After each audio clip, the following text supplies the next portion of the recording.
Twilight Dreamland, your escape into soothing, sleepy stories. I am Eliz.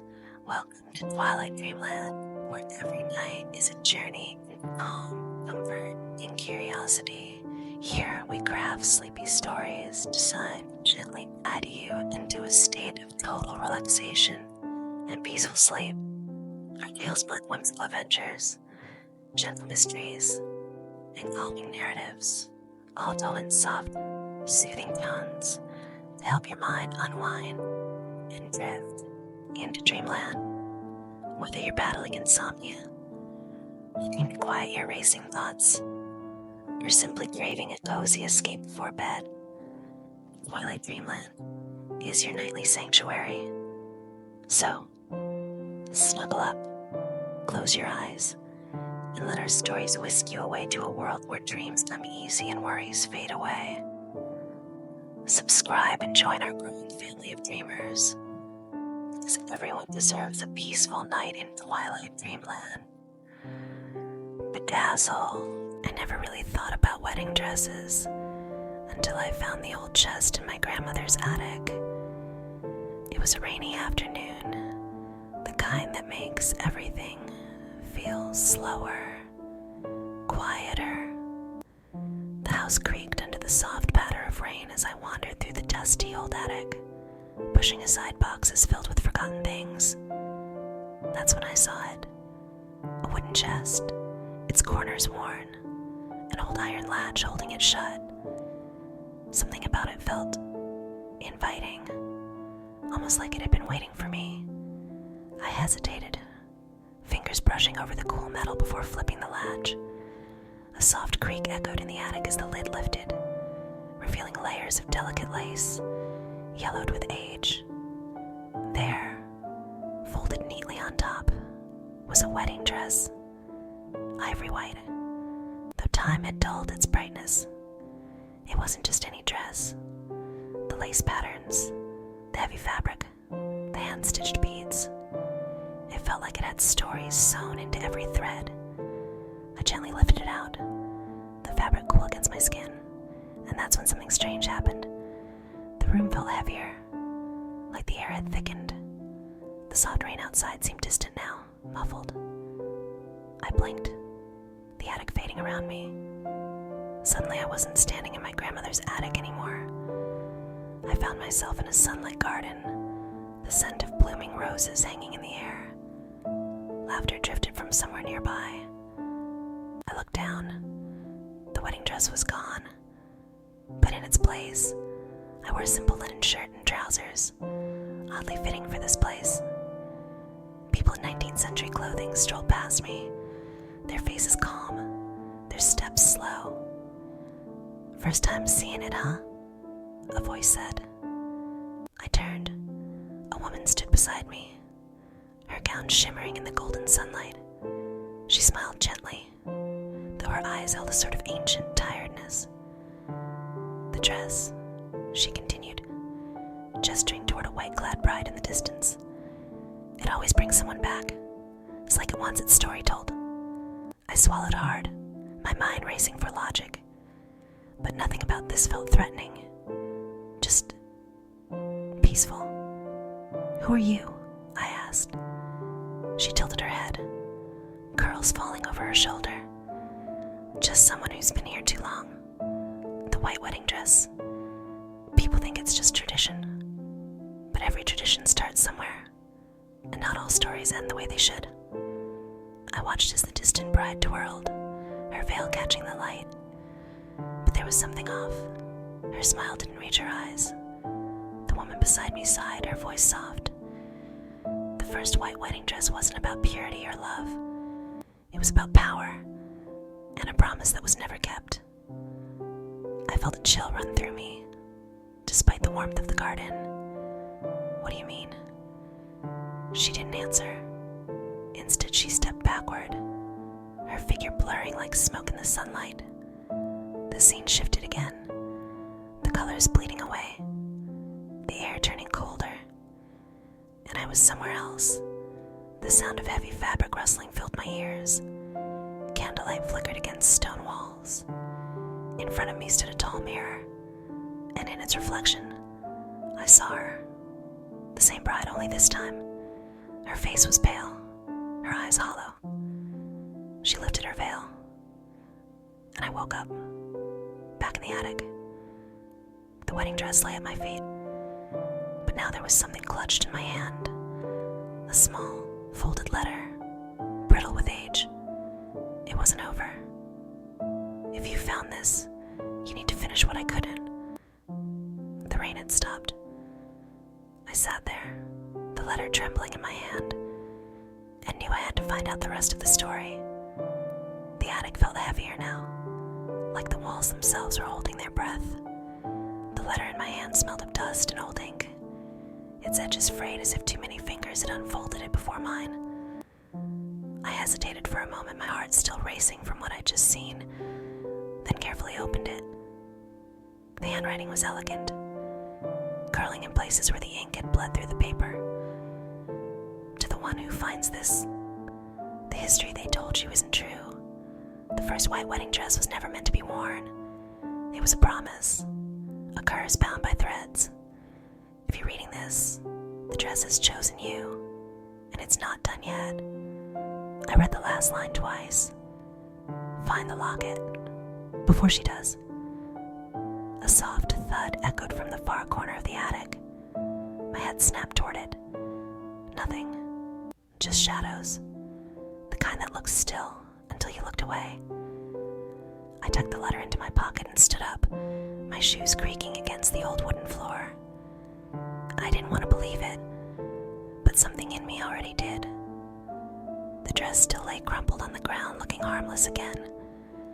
But when I knelt beside it, running my hand along the lace, my fingers hit something solid sewn into the hem. Carefully, I tugged it free, an old silver locket, its surface tarnished but still intact. I flicked it open. Inside was a tiny photograph, barely visible, of a woman in the same white wedding dress.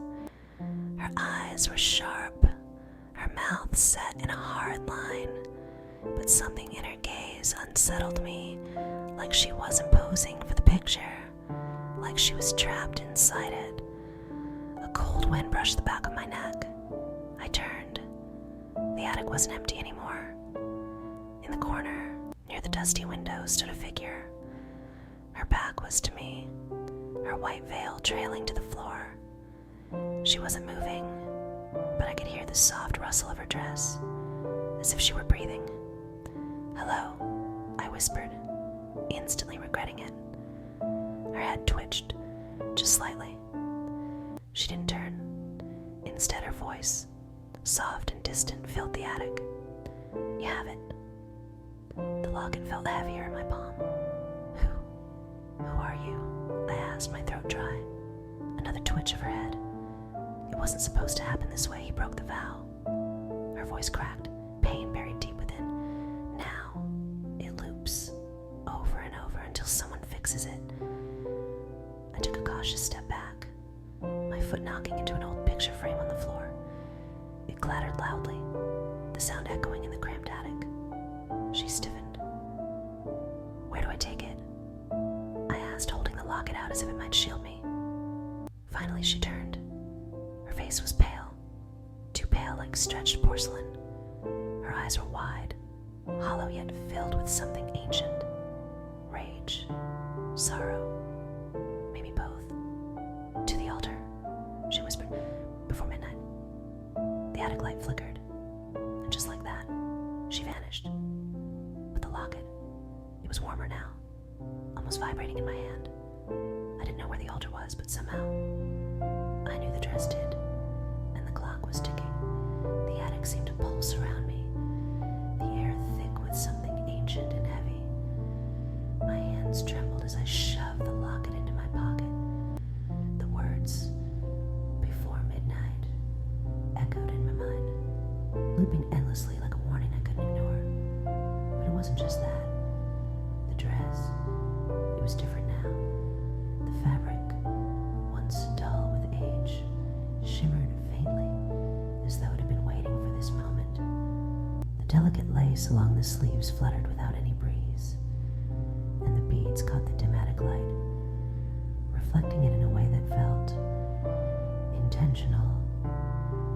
crouched beside it again, this time noticing something I hadn't before.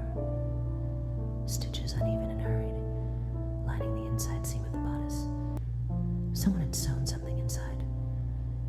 Without thinking, I tugged at the old thread.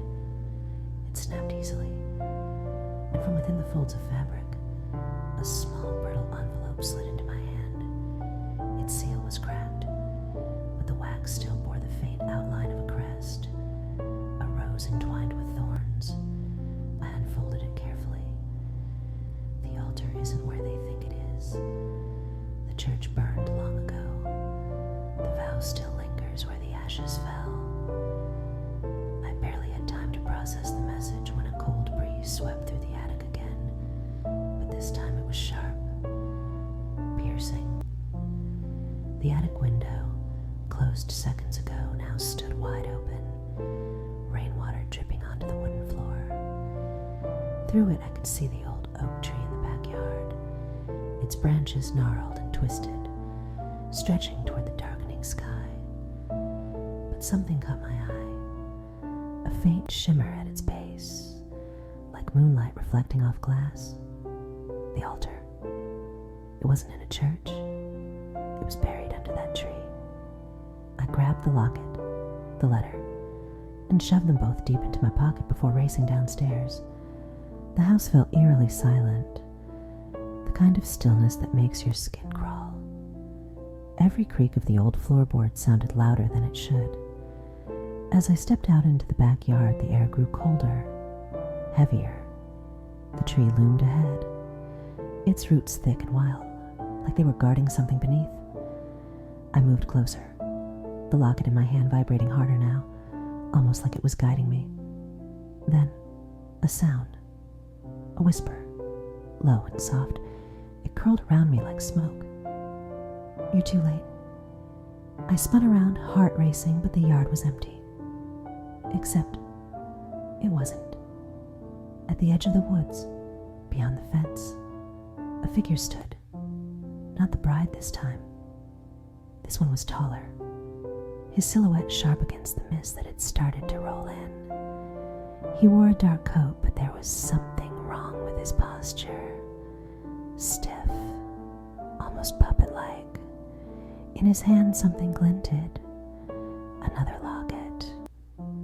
He lifted it toward me, and though the distance between us was wide, I heard him clearly.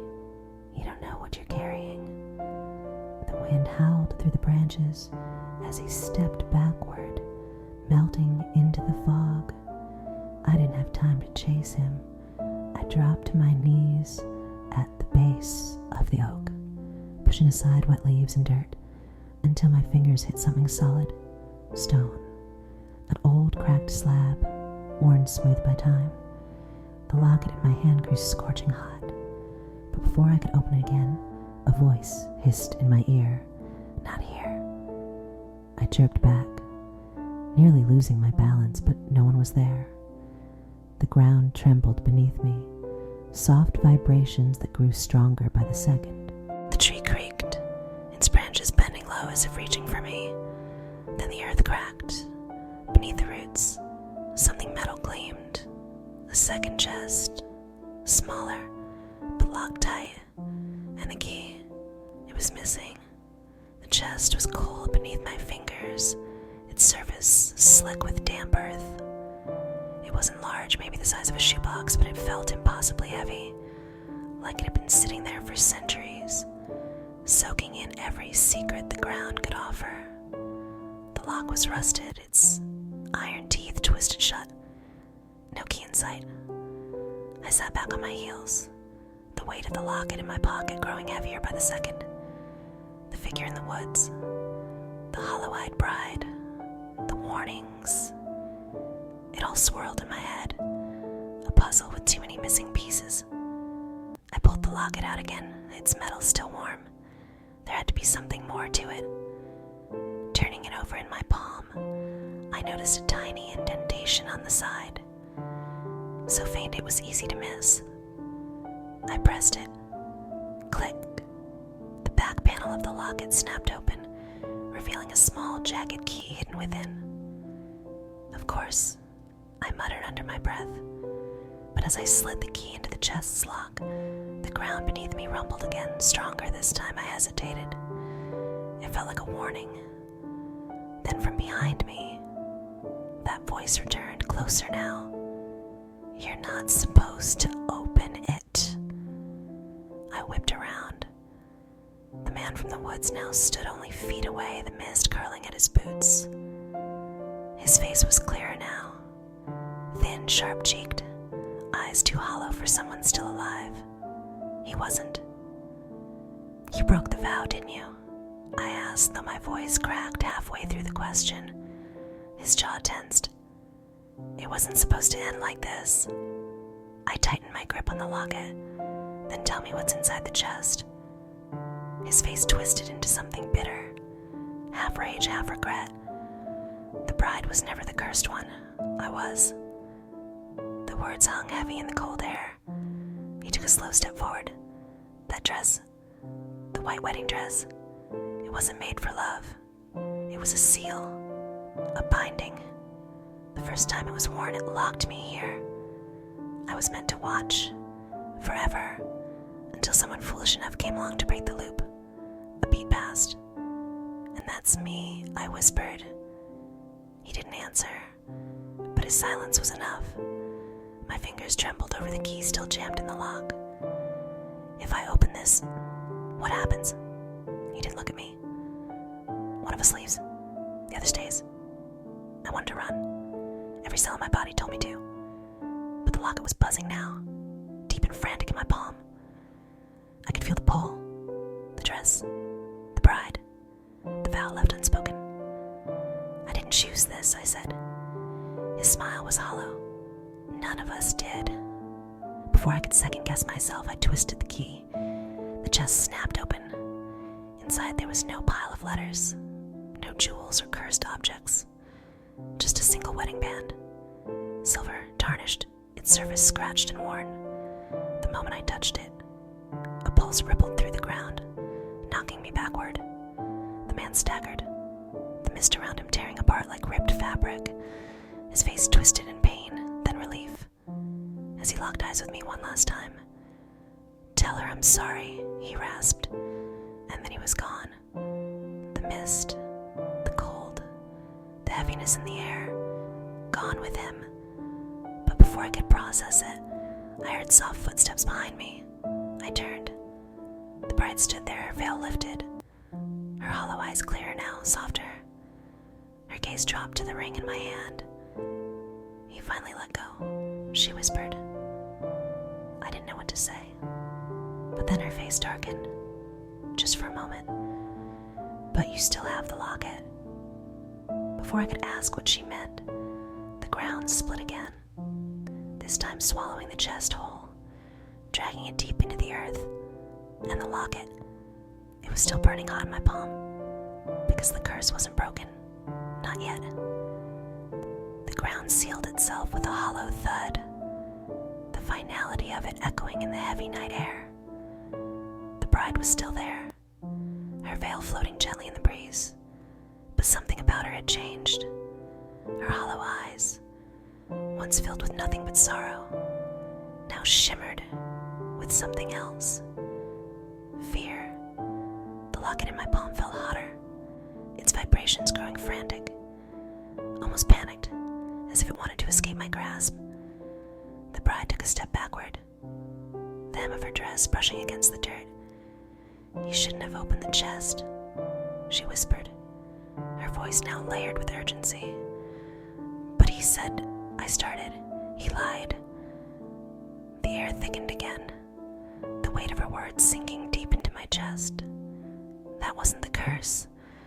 That was the key," she continued, her voice trembling. "You've done what he couldn't. You've activated it." My throat dried instantly. "What do you mean activated it?" She turned her gaze upward. "The locket isn't bound to me. It was never about me. It was bound to whoever released the ring." A sharp, high-pitched chime rang out, the locket suddenly snapping open in my hand on its own. Inside, where the old photograph once sat, There was now a symbol, an interlocking circle and thorned rose, glowing faintly. "He set me free," the bride whispered. "But the curse? It's yours now." A cold shiver shot down my spine. "Wait, no. This isn't my fight," I argued, stepping backward. She didn't move closer. Instead, she looked at me with something that felt like pity. It never was his either. He was just the first fool. "You're the last." Before I could respond, the ground trembled once more, stronger this time. The oak tree groaned, its roots cracking through the earth as something beneath it began to push upward. Another chest. Number something darker. A cold wind rushed past me, carrying with it a strange melodic whisper, like voices layered on top of each other. The locket snapped shut, but its heat didn't fade. It only intensified. The bride's form flickered, her edges blurring. The vow wasn't to break the curse. It was to pass it. And now you're the vessel. I felt my heartbeat in my ears. How do I stop it? You don't. Her voice was soft now. You either carry it, or you pass it on. The choice settled heavily between us. The ground split wide open, a dark void stretching beneath the oak. Shadows twisted upward, snaking toward me, drawn to the locket's heat. Suddenly a sharp, cracking voice cut through the air. "You don't have to take it." I spun around. There, standing at the edge of the yard, was my grandmother. She looked impossibly calm, a thin silver chain glinting around her neck, the same rose and thorn crest dangling from it.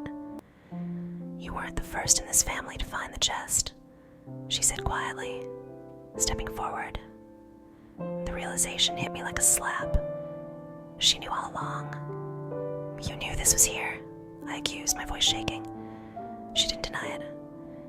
"I've been holding the curse for decades," she said softly, "but it weakens you over time. It calls out to the next bloodline.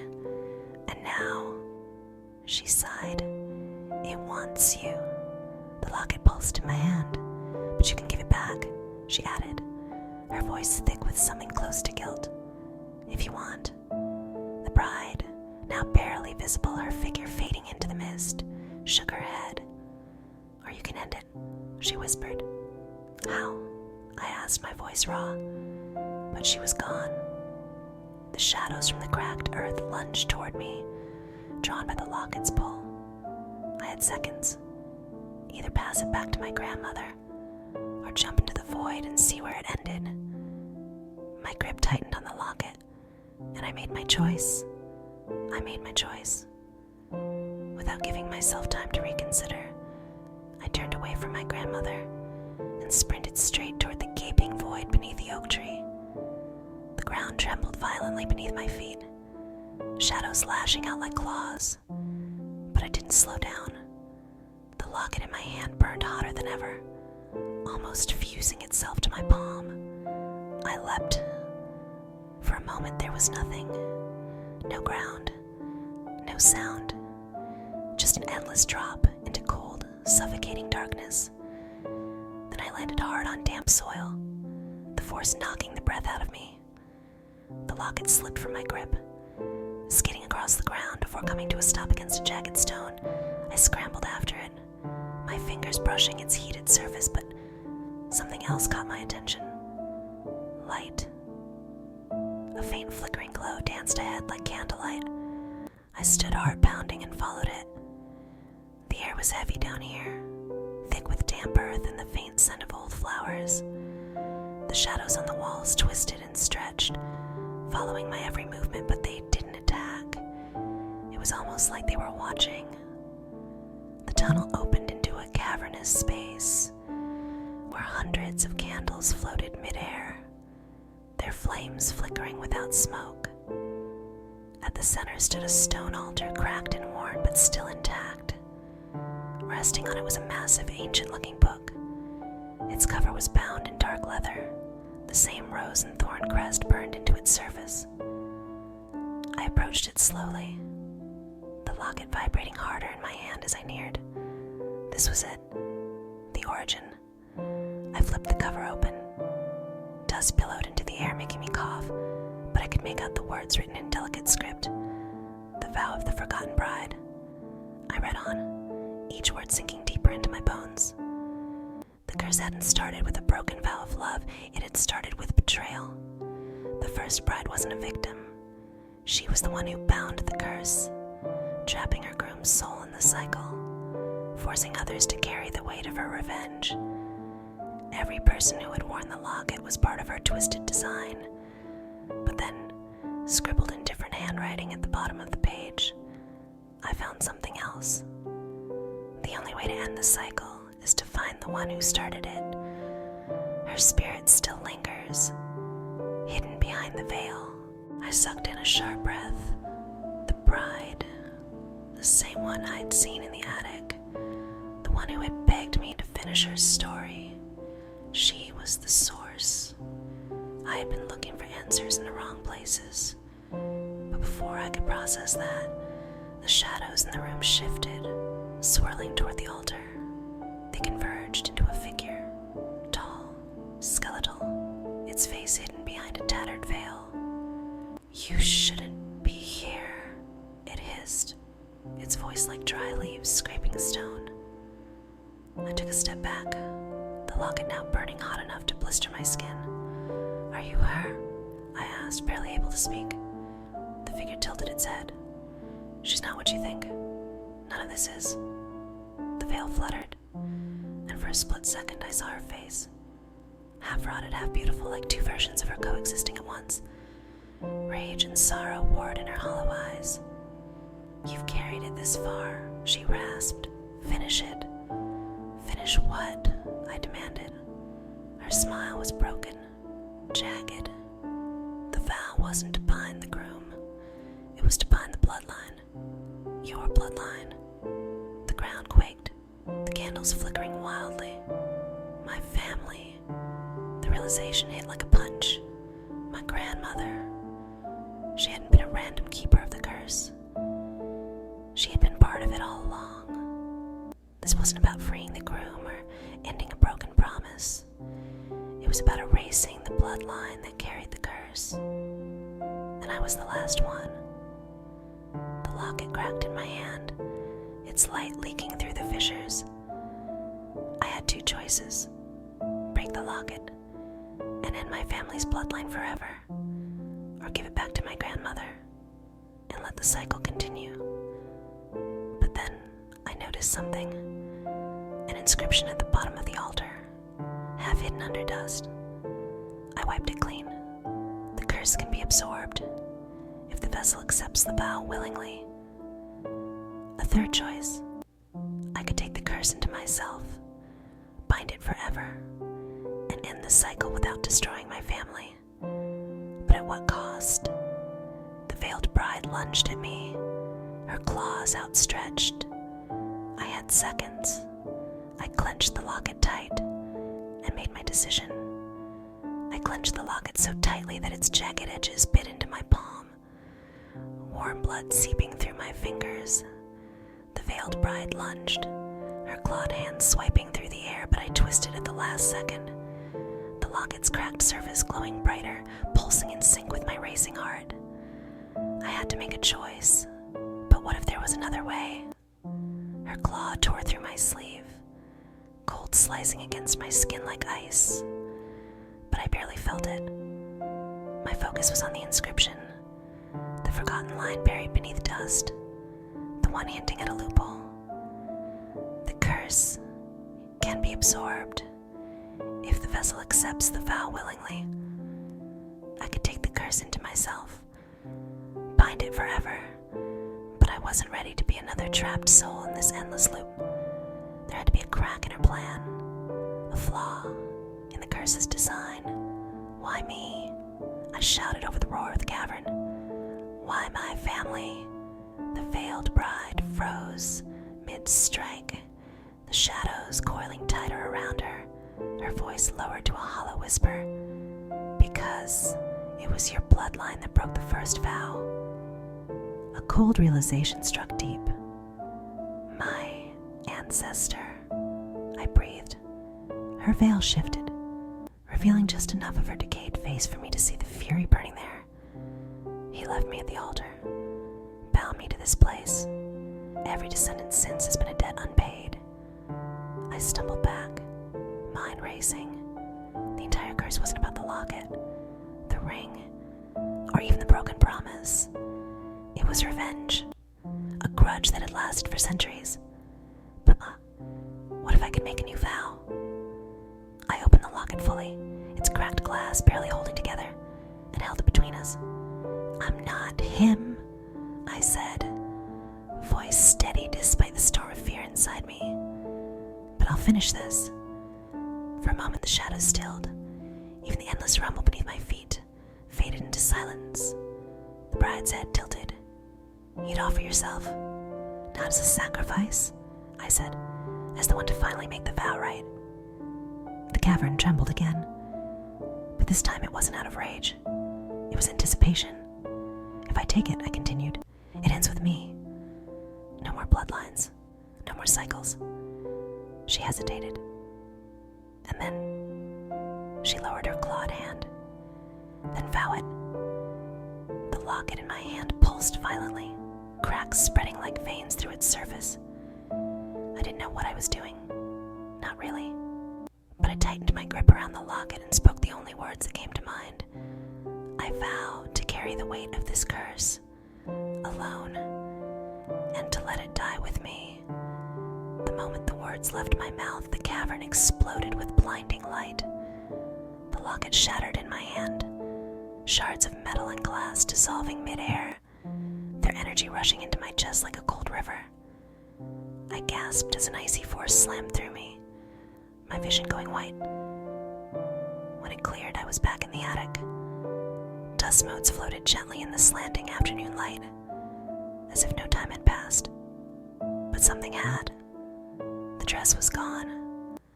So was the letter, the chest, everything. I staggered to my feet, my heartbeat still thundering in my ears. But then I noticed the mirror in the corner of the attic, tall, cracked at the edges. My reflection stared back at me, but not entirely. Behind my own eyes, a flicker of something else moved. A shadow. The curse was in me now, but it was quiet. For now. Then from somewhere deep within the house, I heard my grandmother's voice, soft, almost singing, calling my name. I turned toward the attic door, but in the reflection, I didn't. The curse wasn't done yet. I stared at my reflection in the cracked mirror, my chest still heaving from the weight of what had just happened. The attic around me was silent, too silent, like the house itself was holding its breath. Yet in the mirror, my reflection wasn't quite right. There was a hesitation in its movements, a slight delay, as if something else was pushing from beneath the surface. Then I heard it again, my grandmother's voice, floating up from below. "Come down, dear. It's over now." But something in her tone wasn't right. It was too calm, too measured. My grip tightened around nothing.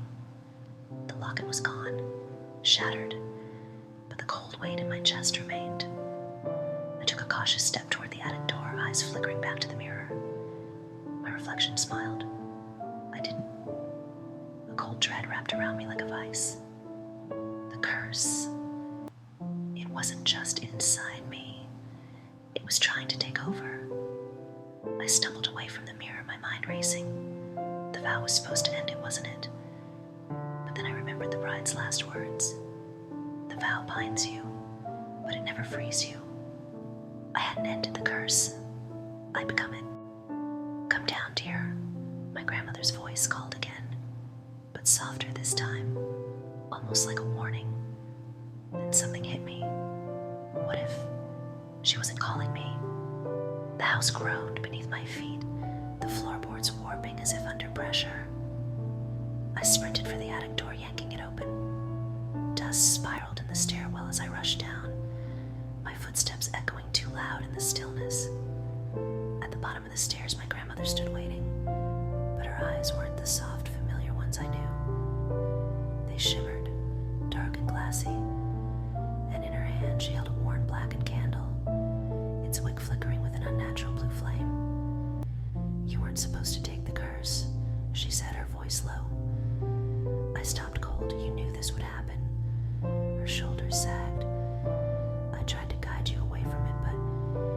It's stubborn, it always chooses someone. Then help me fix it, I snapped. She lifted the candle higher. That's why I'm here. Before I could react, she slammed the candle down onto the wooden table between us. Its blue flame surged, shooting upward like a twisted beacon. Shadows curled through the room, and the cold in my chest intensified, the pressure threatening to shatter me from the inside out. This house, this family, it's been holding the curse for generations, my grandmother said, her voice rising over the roar of the flame. We were supposed to contain it, not end it, but it's inside me now, I shouted, and it will consume you unless you transfer it. The flickering shadows twisted upward, taking the shape of something familiar, the bride. But this time, she wasn't hollow-eyed or decayed. She was fully formed, her wedding dress billowing as if caught in a phantom breeze. She's been waiting, my grandmother whispered. The bride's head tilted toward me, her eyes filled with something unreadable. Was it pity or triumph? End it, she whispered. But before I could move, the mirror in the hallway cracked loudly, shards raining to the floor. My reflection stepped out. It was me, but wrong. Its eyes were pure black, its smile stretched too wide. It didn't hesitate. It lunged. I barely managed to dive aside, the doppelganger's hand missing my face by inches. Its fingers left deep claw marks in the wooden floor. This is the curse, my grandmother shouted. It's trying to take your place. The fake me snarled, moving with jerky, predatory motions. The bride hovered at the edge of the room, her veil rising and falling with a ghostly rhythm. She didn't move to stop the doppelganger. She didn't help, because this was the final test. I lunged for the candle, its blue flame still roaring. The heat burned my skin, but I grabbed it anyway, swinging it toward the mirror shadow. The flames stretched, tendrils of blue light wrapping around the doppelganger, searing through its skin. It shrieked. I shrieked, because somehow the pain lanced through both of us. You have to choose, my grandmother screamed. Either destroy it and yourself, or bind it again. The doppelganger twisted in the flames, its face morphing, flickering between me and the veiled bride. They're connected, I realized. But then I saw something. The bride's hand. On her finger, the tarnished wedding band, still glowing faintly. The ring was still active. If I could get it, maybe I could sever the connection for good. But the doppelganger lunged again, this time driving me backward toward the broken mirror, its jagged edges gleaming. Make your choice, my grandmother roared. I had seconds. Burn everything down, curse it all, or take the ring and risk becoming something far worse. I gritted my teeth, reached, and made my decision. My hand shot toward the bride, fingers brushing against the cold metal of the tarnished wedding band. The moment I touched it, a violent pulse of energy surged through me, as though the entire house had inhaled in one breath. The doppelganger lunged again, but this time, the ring's pulse forced it backward, its twisted form flickering, losing its shape. The bride's hollow eyes met mine. You don't know what you've just done. Before I could ask what she meant, the ring glowed brighter, its heat searing into my skin as it slid onto my finger, perfectly sized. A wave of cold washed over me, so deep and sharp it nearly buckled my knees. The walls of the house moaned. The floor shifted beneath me, and in that moment, I saw everything. Visions flooded my mind. I was back in the 1800s, standing at the altar. The original bride, veiled and trembling, clutched the very same locket now shattered in the attic. The groom stood across from her, his face pale, his eyes wide with fear, not love. The townspeople whispered, their words poisoned with scandal. He's leaving her. The family's cursed. And then the groom turned away. He left her standing there, humiliated, broken, and furious. Her pain twisted into something darker, and she whispered a vow into the locket, binding her soul to it, along with a curse on the man's bloodline. My bloodline. The vision snapped away, leaving me gasping. I wasn't just a random choice. I was a direct descendant of the man who abandoned her. And the curse, it was never about punishing the groom. It was about punishing everyone who came after him. The bride stood before me now, her veil gone. Her face was both beautiful and decayed, flickering between states like a dying flame. You've accepted the ring, she said softly. You've become the keeper. No, I growled. I'm ending this. I twisted the ring on my finger, feeling its energy swirl deep in my chest. But then my grandmother lunged at me faster than I thought possible for someone her age. She slammed into me, her hands clawing at the ring. You fool. It was never meant to be worn again, she shrieked. We struggled, the cold metal burning into my finger. Her strength was unnatural, driven by decades of carrying the curse. I could see it now. She'd been protecting the family, yes, but she'd also been feeding the curse, keeping it alive, ensuring it passed on. You wanted me to take it, I gasped, shoving her off. You wanted someone else to carry the burden. Her eyes gleamed with guilt and something darker. It was killing me. I thought you could handle it, end it, but you never tried, did you? She hesitated. That was my opening. I wrenched the ring from my finger and hurled it into the blue flames of the cursed candle. The moment it touched the fire, the entire house shuddered violently. The flames roared upward, swallowing the shadows, the mirror, the cursed attic, all of it. But the curse didn't just die. It fought back. The doppelganger, now fully engulfed in blue fire, lunged one final time. But it wasn't going for me. It went for my grandmother. Before I could stop it, it slammed into her, and both of them vanished into the swirling shadows, the sound of her scream echoing long after they were gone. The house settled. The blue flame died out, and I was alone. The attic door creaked shut above me. The mirror, the locket, the cursed objects, gone. But the ring, it lay at my feet, charred and blackened. I bent to pick it up and froze. A new inscription had formed on its surface. The curse never ends. It only waits. I tucked the ring into my pocket, because I knew one thing now. The curse wasn't broken. It had simply evolved. I slipped the charred ring into my pocket, its cold weight pressing against me like a silent threat. The house had fallen eerily still.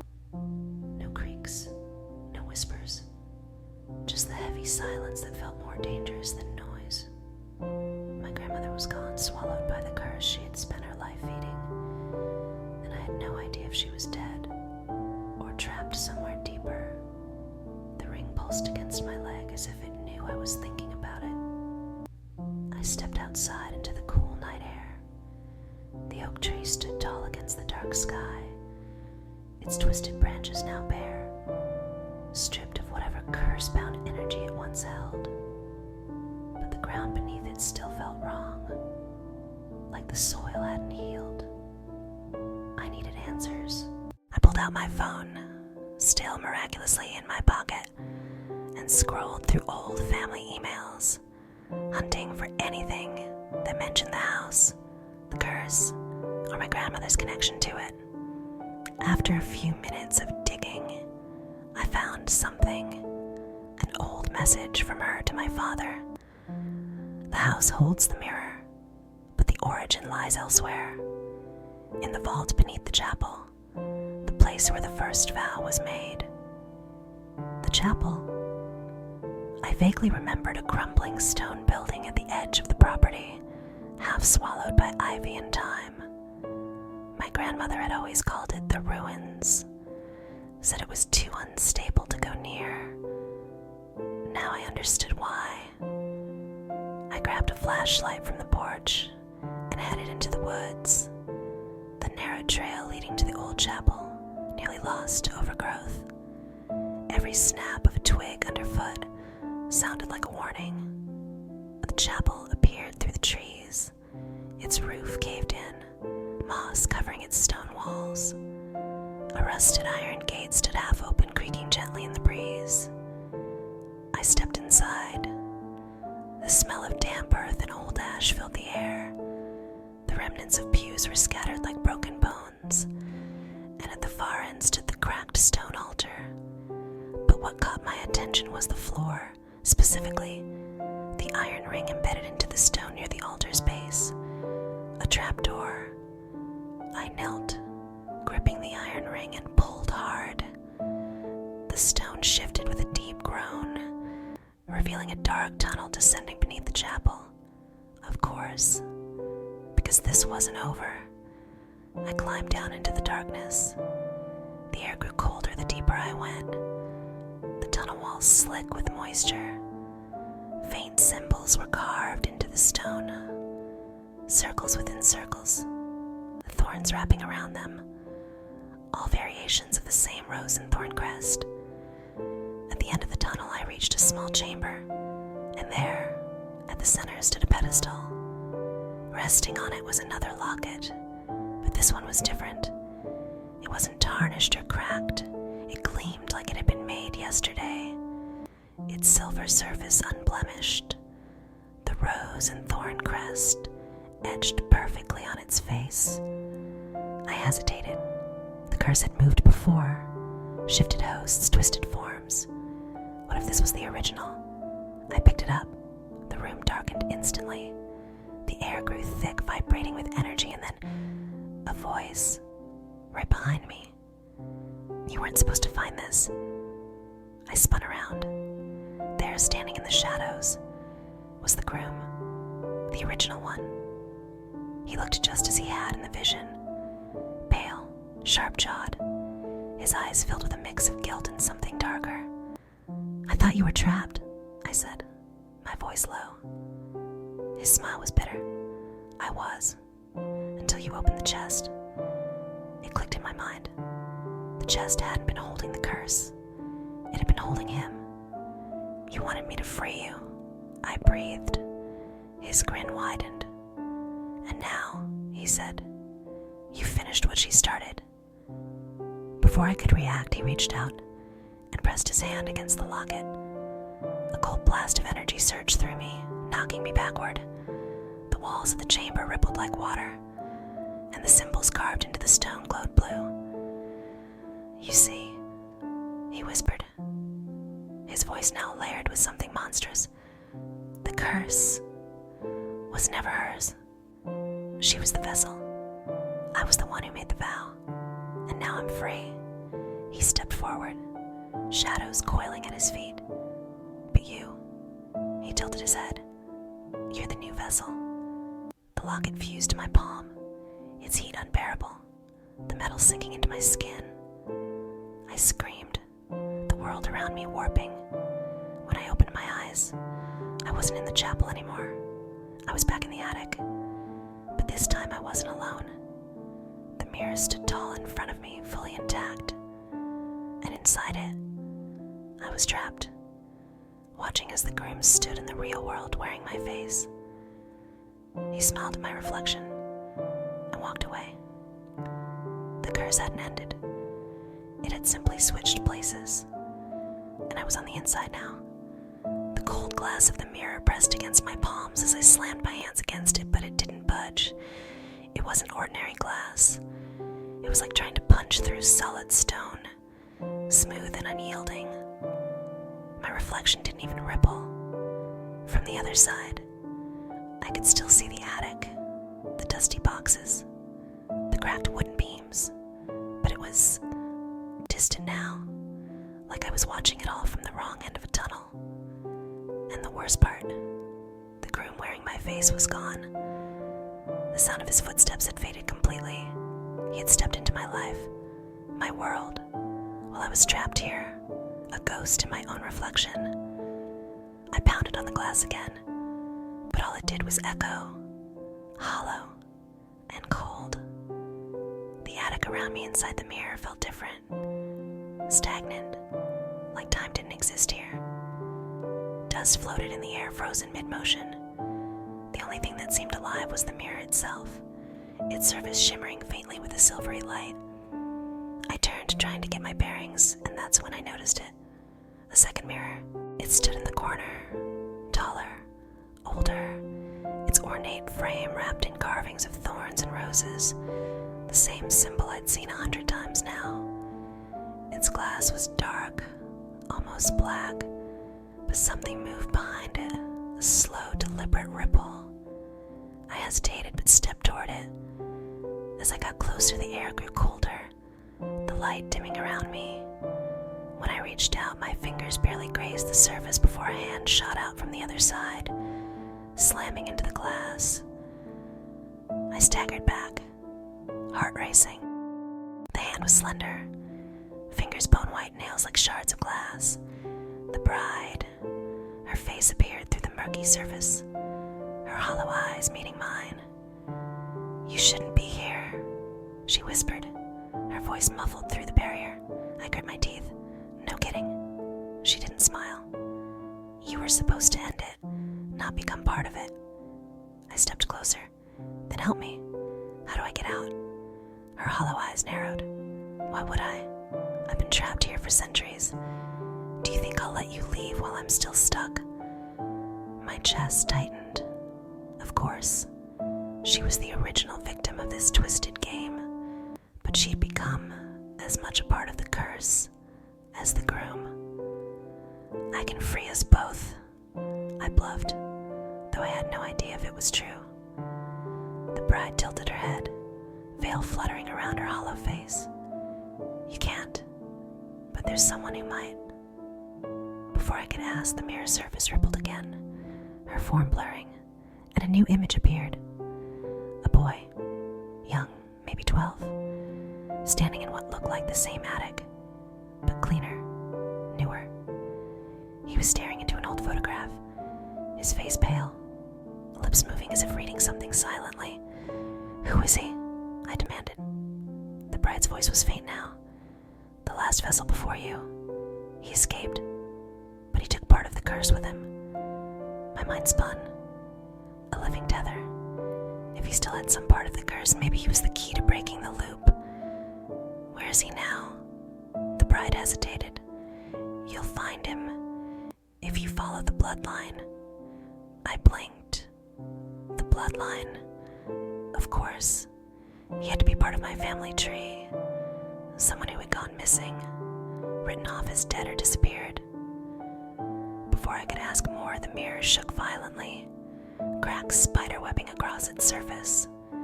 The attic lights flickered, and the bride's form distorted, her voice rising. "He's coming back. He knows you're here." I didn't need to ask who. The groom. I scrambled backward as the mirror exploded inward, shards of glass flying, but they didn't fall. They hung midair, spinning, glowing, forming a swirling portal. I didn't hesitate. I leapt through. I landed hard on asphalt, the night air slapping my face. I was no longer in the attic. I sat up slowly, the spinning shards of glass behind me folding in on themselves before vanishing into thin air. The street was empty.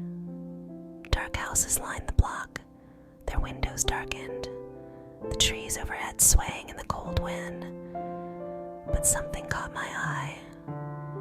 At the end of the street stood a single house with a light on upstairs. And through the window, I could see him, the boy from the mirror. He was older now, early 20s, but it was the same face.